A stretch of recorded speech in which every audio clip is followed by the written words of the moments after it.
जय श्री राम भक्तों।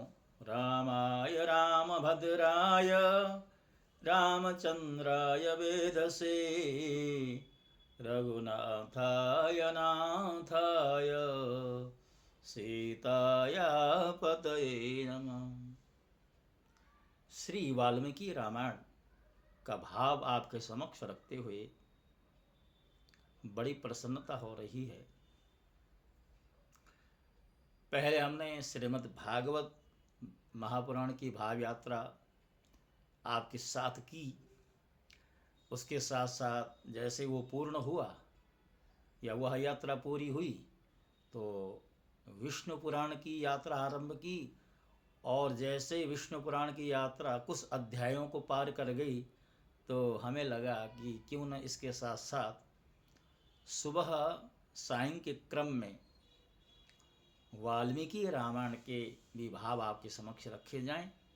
तो हमने ये संकल्प लिया है कि सायंकाल की जो श्रृंखला है वह श्री विष्णु पुराण की रहेगी, और प्रातः काल 6 बजे का प्रीमियर मैं उसको सेट कर दिया करता हूँ। सुबह 6 बजे जो है वाल्मीकि रामायण की श्रृंखला आपके समक्ष प्रकट होगी।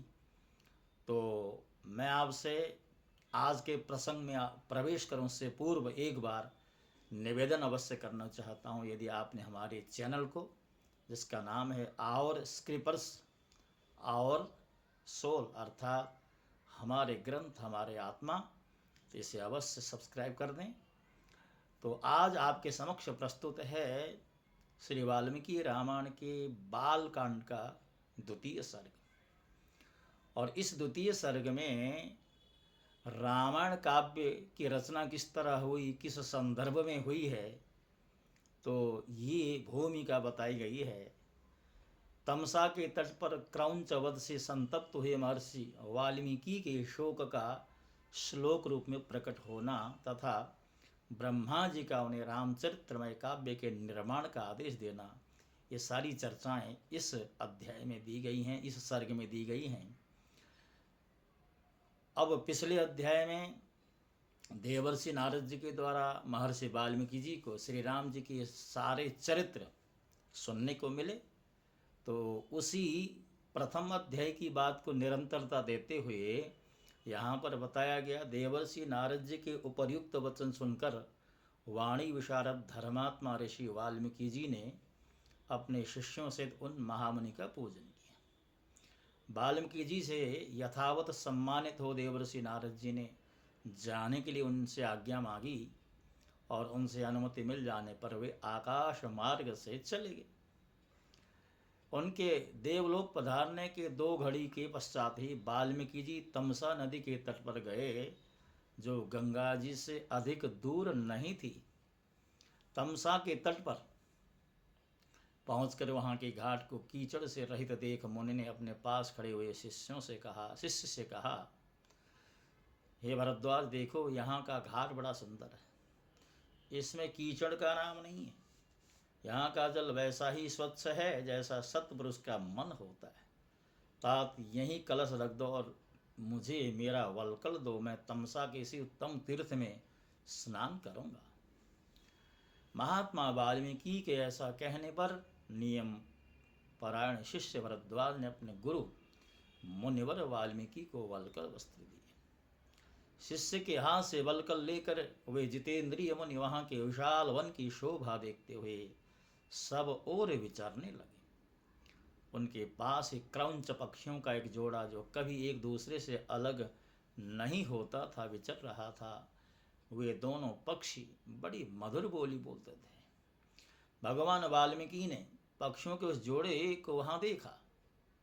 उसी समय पाप पूर्ण विचार रखने वाले एक निषाद ने, जो समस्त जंतुओं का अकारण वैरी था, वहां आकर पक्षियों के उस जोड़े में से एक नर पक्षी को मुनि के देखते देखते बाणों से मार डाला। वह पक्षी रक्त से लथपथ होकर पृथ्वी पर गिर पड़ा और पंख फड़फड़ाता हुआ तड़पने लगा। अपने पति की हत्या हुई देख उसकी भार्या क्रौंची करुणाजनक स्वर में चीत्कार कर उठी, वियुक्ता पतिता तेना द्विजेन सहचारिणा ताम्रशीर्षेण मत्तेन पत्रिणा सहितेन वै। उत्तम पंखों से युक्त वह पक्षी सदा अपनी भार्या के साथ साथ विचरता था। उसके मस्तक का रंग तांबे के समान लाल और वह काम से मतवाला हो गया था। ऐसे पति से वियुक्त होकर क्रौंची बड़े दुख से रो रही थी। निषाद ने जिसे मार गिराया था उस नर पक्षी की वह दुर्दशा देख उन महात्मा ऋषि को बड़ी दया आई। स्वभावतः करुणा का अनुभव करने वाले ब्रह्मर्षि ने यह अधर्म हुआ है ऐसा निश्चय करते हुए रोती हुई क्रौंची की ओर देखते हुए निषाद से इस प्रकार कहा, हे निषाद, तुझे नित्य निरंतर कभी भी शांति न मिले, क्योंकि तूने इस क्रौंच के जोड़े में से एक की जो काम से मोहित हो रहा था बिना किसी अपराध की हत्या कर डाली।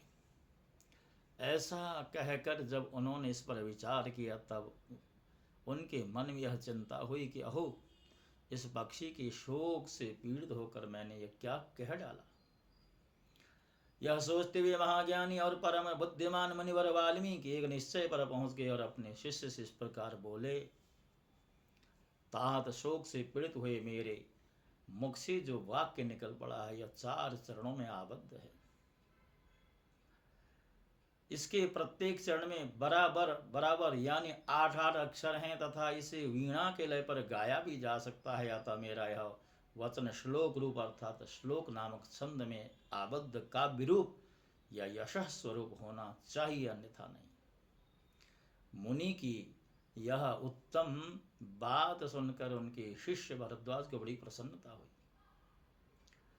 और उसने उनका समर्थन करते हुए कहा, हाँ, आपका यह वाक्य श्लोक रूप ही होना चाहिए। शिष्य के इस कथन से मुनि को विशेष संतोष हुआ। तत्पश्चात उन्होंने उत्तम तीर्थ में विधिपूर्वक स्नान किया और उसी विषय का विचार करते हुए वे आश्रम की ओर लौट पड़े। फिर उनका विनीत एवं शास्त्रज्ञ शिष्य भरद्वाज भी वह जल से भरा हुआ कलश लेकर गुरुजी के पीछे पीछे चला। शिष्य के साथ आश्रम में पहुंचकर धर्मज्ञ ऋषि वाल्मीकि जी आसन पर बैठे और दूसरी बातें करने लगे, परंतु उनका ध्यान उस श्लोक की ओर ही लगा हुआ था। इतने में अखिल विश्व की सृष्टि करने वाले सर्वसमर्थ महातेजस्वी चतुर्मुख ब्रह्मा जी मुनिवर वाल्मीकि से मिलने के लिए स्वयं उनके आश्रम पर पहुंचे। उन्हें देखते ही महर्षि वाल्मीकि सहसा उठकर खड़े हो गए। वे मन और इंद्रियों को वश में रखकर अत्यंत विस्मित हुआ हाथ जोड़े चुपचाप कुछ काल तक खड़े ही रह गए, कुछ बोल न सके। तत्पश्चात उन्होंने पाद्य अर्घ्य आसन और स्तुति आदि के द्वारा भगवान ब्रह्मा जी का पूजन किया और उनके चरणों में विधिवत प्रणाम करके उनसे कुशल समाचार पूछा। भगवान ब्रह्मा ने एक परमोत्तम आसन पर विराजमान होकर वाल्मीकि मुनि को भी आसन ग्रहण करने की आज्ञा दी। ब्रह्मा जी की आज्ञा पाकर वे भी आसन पर बैठे। उस समय साक्षात लोक पितामह ब्रह्मा समक्ष बैठे हुए थे, तो भी वाल्मीकि जी का मन उस क्रौंच पक्षी वाली घटना की ओर लगा हुआ था। वे उसी के विषय में सोच रहे थे। ओह, जिसकी बुद्धि वैरभाव को ग्रहण करने में ही लगी रहती, उस पापात्मा ब्याज ने बिना किसी अपराध के ही वैसे मनोहर कलरव करने वाले क्रौंच पक्षी के प्राण ले लिए। यही सोचते सोचते उन्होंने क्रौंची के आर्तनाद को सुनकर निषाद को लक्ष्य करके जो श्लोक कहा था उसी को फिर ब्रह्मा जी के समक्ष दोहराया।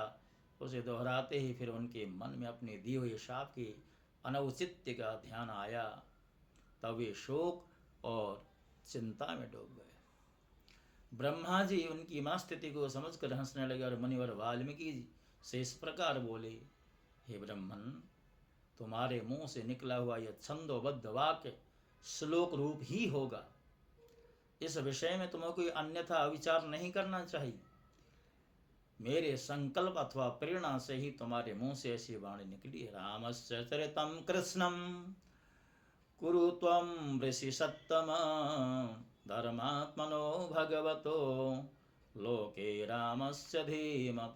हे मुनिश्रेष्ठ, तुम श्री राम के संपूर्ण चरित्र का वर्णन करो।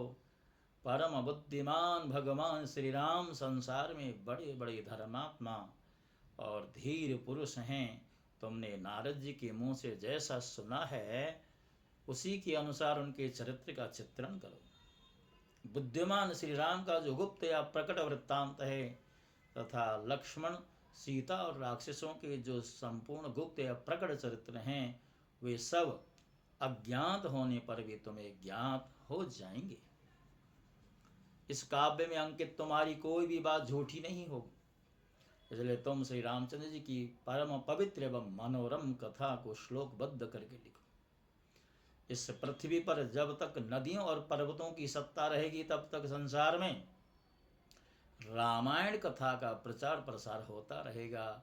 जब तक तुम्हारी बनाई हुई श्री राम कथा का लोक में प्रचार होगा तब तक तुम इच्छानुसार ऊपर नीचे तथा मेरे लोकों में निवास करोगे। ऐसा कहकर भगवान ब्रह्मा जी वहीं अंतर्ध्यान हो गए।